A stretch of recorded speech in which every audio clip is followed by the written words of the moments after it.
This is Idol's default deck, center stage, against the boss Zyrite. These boss stages start off with a source cache that drops 5 compile cards, each of which drops several cards and automatically reshuffle when played. You then get a corrupted bit, which provides 3 turns of warning before Zyrite spawns. I spend these turns at the beginning playing compile and improving my deck. I think playing compile early lets me use strong cards right from the get-go, and I'll only have less time as the fight drags on to play it. One thing is that the danger counter does increase quite a bit during these 5 turns, so you have to start off a bit defensively. Since the storage size is much smaller than the deck size, I'm mostly putting everything into the deck unless I know for sure that I'm not going to use it. I'll organize my cards properly once I've played all the compile cards. I also pick up Thunder since it might end up being my only delay card. I decide not to upgrade Aerie here because that card is going to form the backbone of our deck. Essentially, we want to spam quarter plus as many times as we can against Zyrite to burst it down, and use Triplet to splash the minions it spawns.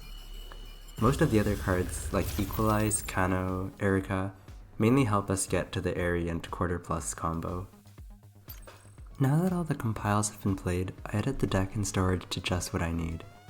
Because I have tutors like Aerie, Miki, and Kano, I'm okay with making the deck a bit large, but I want to keep it small enough that I can easily get back to reprogram.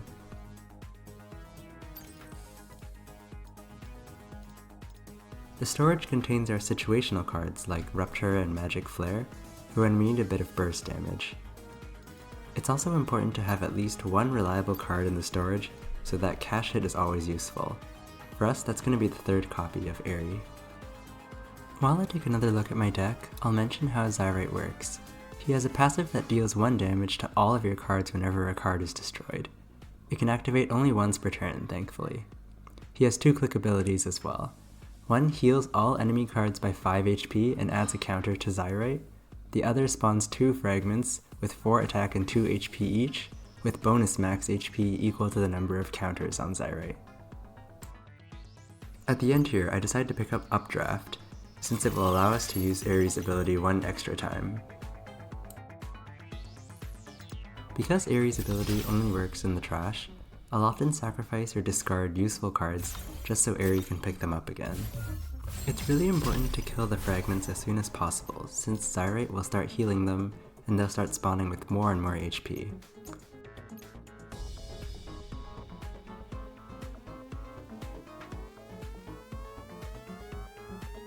I'm trying to think of a clean way to kill the 2nd fragment, but because its timer is already at 1, I can't cache hit an Aerie and have it fire the double 8th again.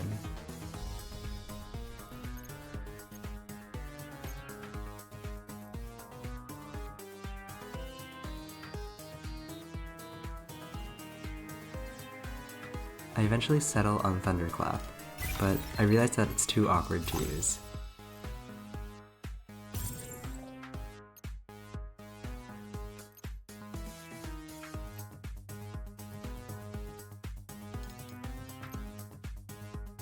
Since Zyrite is only 1 turn away from spawning more fragments, I set up a triplet instead.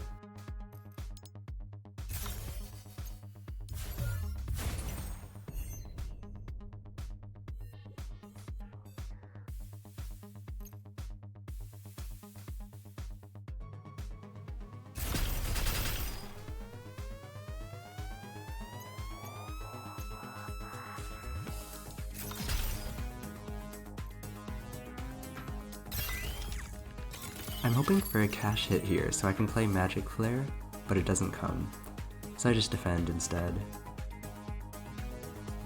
Against Zyrite, it's really important that your cards are arranged correctly. Because the left fragment is going to fire first, Miki will be able to survive the passive splash and tank the right fragment afterward. If Miki was on the left instead, the Equalize would die from splash, and the right fragment would hit us directly.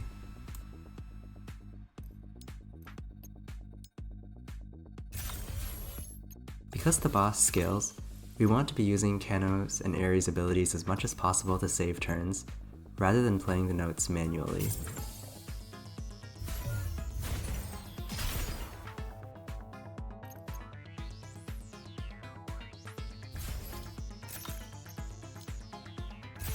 Here's our main combo now that the fragments have been destroyed.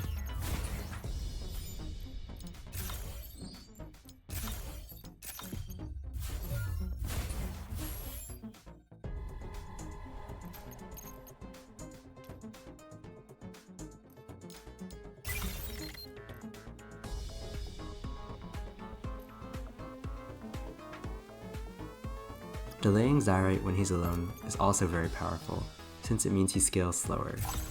I get in some extra executes here to charge the ultimate. In general, don't be afraid to execute when you're about to reprogram anyways. You might as well take the free damage.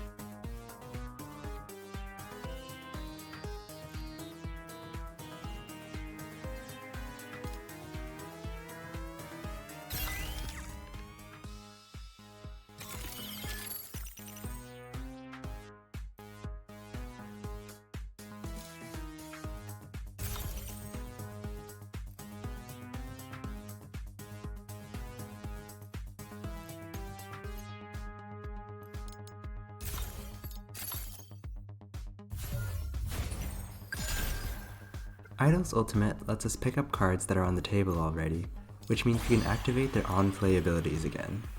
It requires that we have useful cards in our hand to play though, and that there's already some cards on the table. We want to use it before Zyrite spawns more fragments, so that we're prepared to kill them immediately.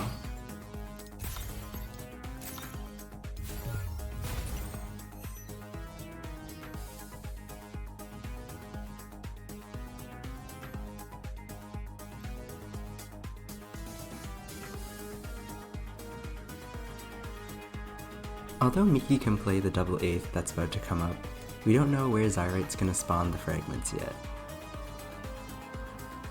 Kenna lets us delay this decision a bit.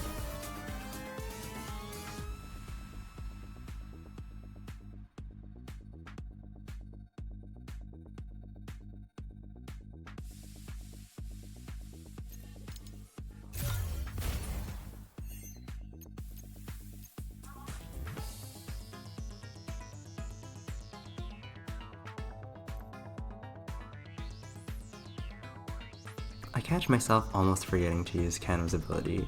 It's practically free since it's way stronger than her attack.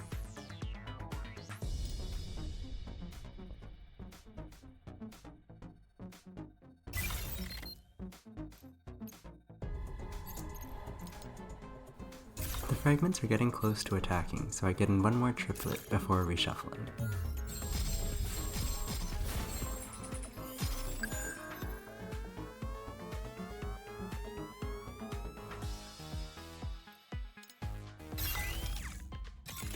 I need to activate triplet again or cash hit a magic flare, but I don't manage to draw either of them.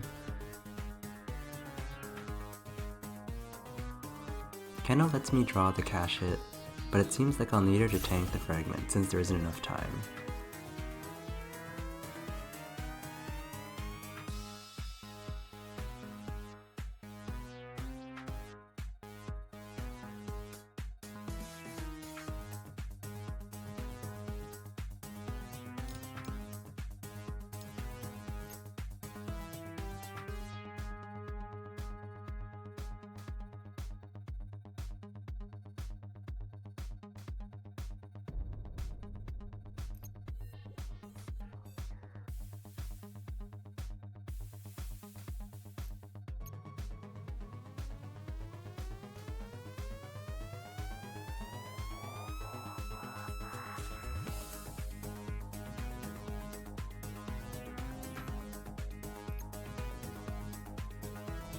Again, I remembered to use her ability, but it takes me a while to realize that because it's instant, I can get off and execute before the splash kills a note.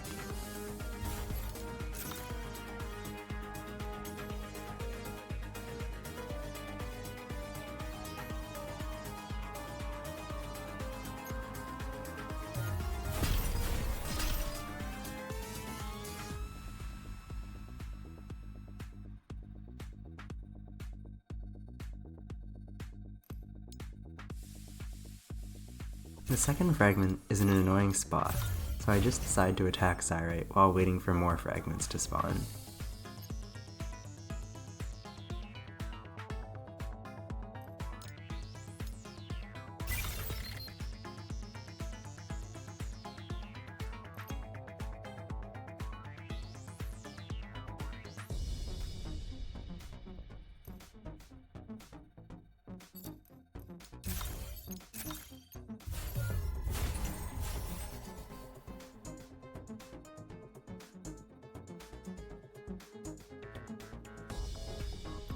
Encore lets us pick up the Ares again, but we need to think about splashing the fragments before doing more damage to Zyrite.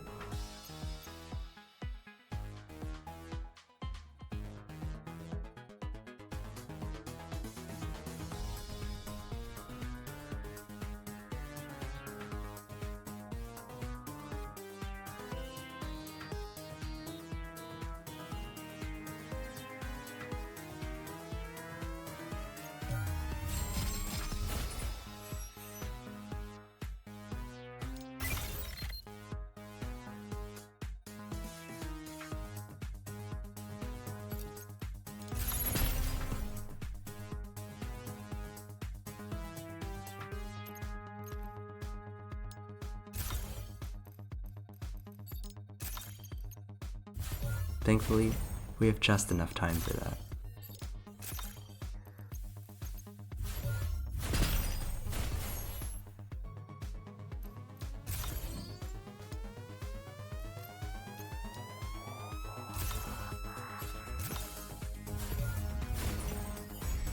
I definitely could have prevented that by placing Aerie in the center column instead. Oops.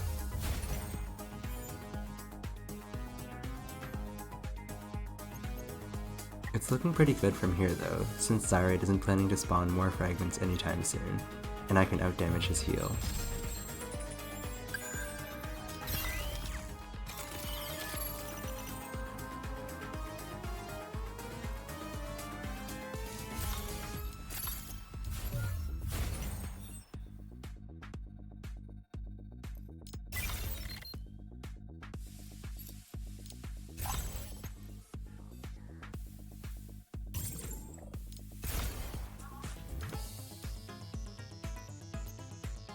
Even this close to the end, we don't want to be wasting turns placing multiple cards down.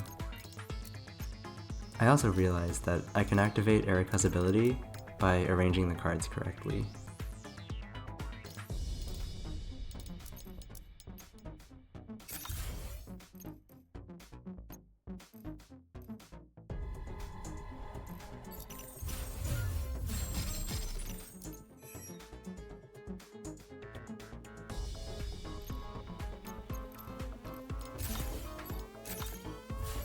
And that's GG.